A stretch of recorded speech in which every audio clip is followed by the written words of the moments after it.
আবার যখন আমার টাকা ছিল না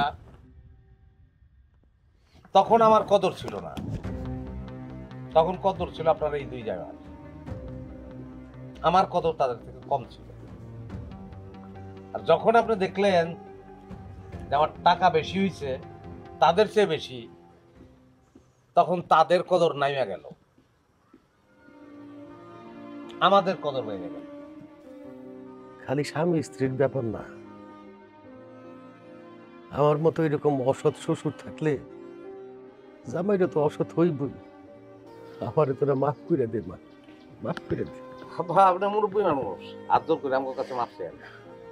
খালি একটা অনুরোধ, আপনার তো ছেলে নাই, আপনার মেয়েরা আর মেয়ের জামাইরা সন্তান তুললই তো সবাই, সব সন্তান রে এক নজরে দেখে, হাতে পাঁচটা আঙুল তো সমান হয় না, সবগুলো আঙ্গুলি তো আপনার, সমান নজরে দেখে নিয়ে আর কোনো চাওয়া নেই।